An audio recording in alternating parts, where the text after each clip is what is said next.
doing, YouTube? Start attack with another video here on Pokemon MMO 3D. We're just gonna cover some very basics today. We get a lot of questions with the influx of new players about mounts, trainer levels, farming, and money. So we're gonna get right into it. So the mount NPC location is in Viridian City. You can see right here on the mini map, Viridian City.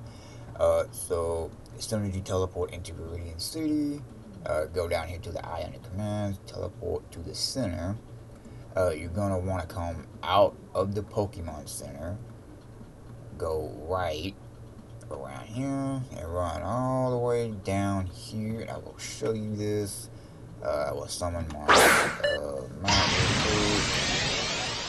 That is very loud to me. So we're just gonna fly here.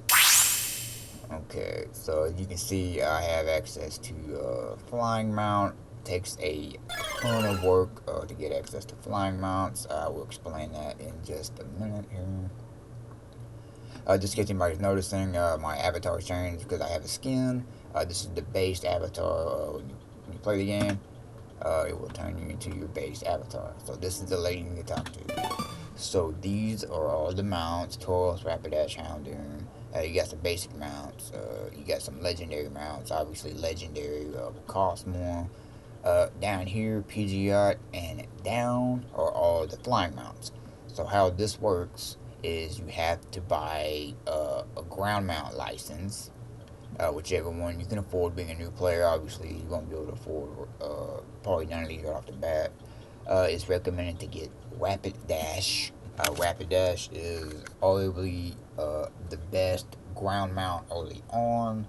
It has good AoEs. I recommend getting Rapidash until you're able to farm XP until you get access to flying, which is at 112,000 experience. How do you get experience? You have to faint Pokemon while you are on your mount. That is the very basic thing. You just faint Pokemon over and over while you're on your mount. The next thing we're gonna get into real quick is trainer level. So how a trainer level works in this game, you basically just capture new Pokemon and evolve them. You can also do quests, but that's a lot slower. So basically, just go up to the Pokedex. Anything that is gray hasn't been caught. Like some of these Pokemon aren't in game, like Togepi and all that. They're not in game yet.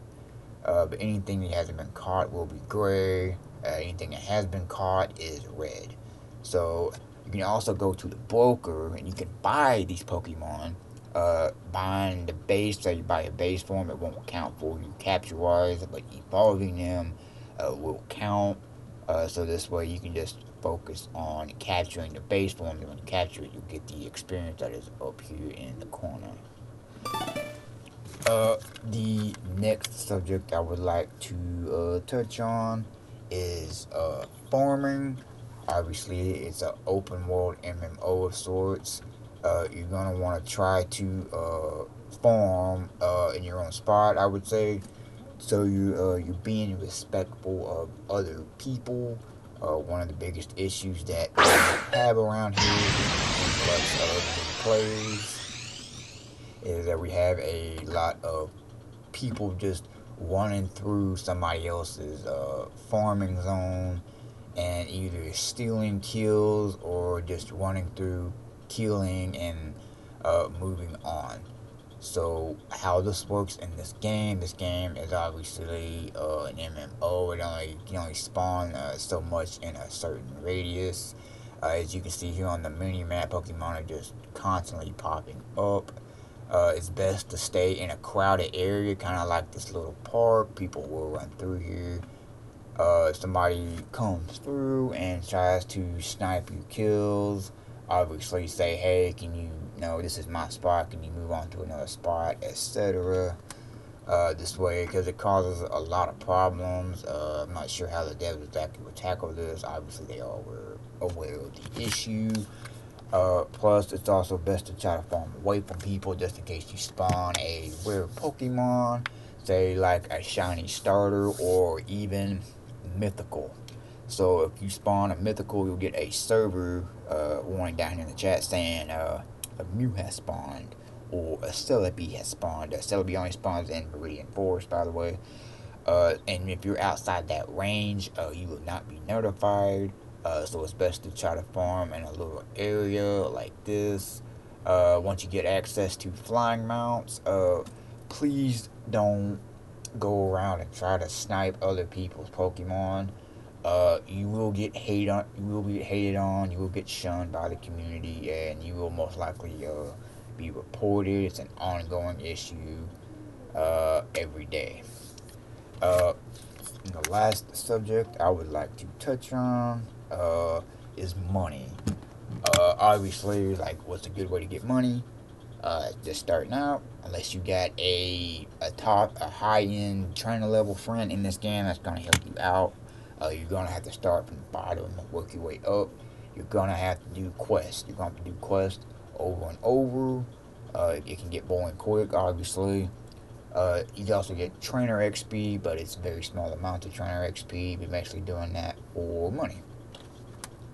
So obviously you start off in Pilot Town, go to Route 1, Route 2. Once you're actually, if you stick around long enough to get the trainer level 50, you can go to Mount Ember.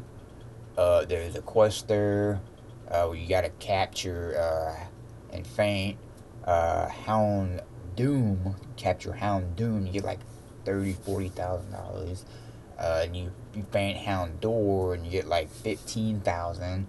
But you also get a ton of happiness, which leads into Pokemon being evolved. Quite a lot of Pokemon in this game require happiness to evolve. But the good news about that is any Pokemon on your team that requires happiness, the whole team gets it.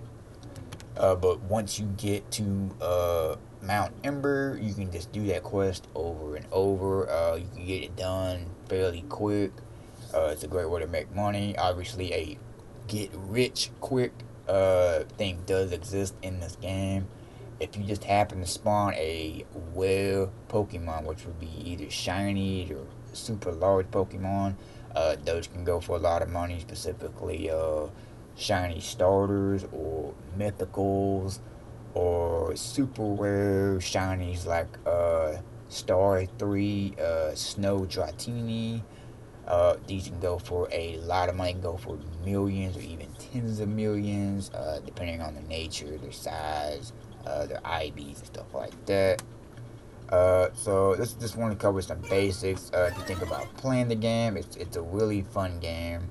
If you're a big fan of Pokemon, I recommend just checking it out, see if you like it. Please keep in mind this is not an official game. This game's been out for like 8-9 years or something. It's gone through a couple of engine changes. They went through the recent one to Unreal. I believe this is the Unreal engine about a year and a half, 2 years ago.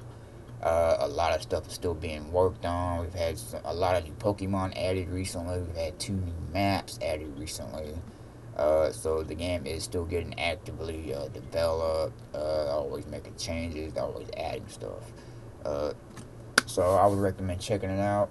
If you've watched the video this far, thank you. Like I said, if you have any questions, I recommend joining the official Discord, searching it, asking questions there. Or you can ask in chat if you like. But do yourself a favor and just join the Discord. Check there. That's where most of the information is. If you like this video, please like it and subscribe. And I will wind up seeing you in the next video where I will cover subjects referring to more Pokemon and probably what areas would be best to farm certain Pokemon. See you later, buddy.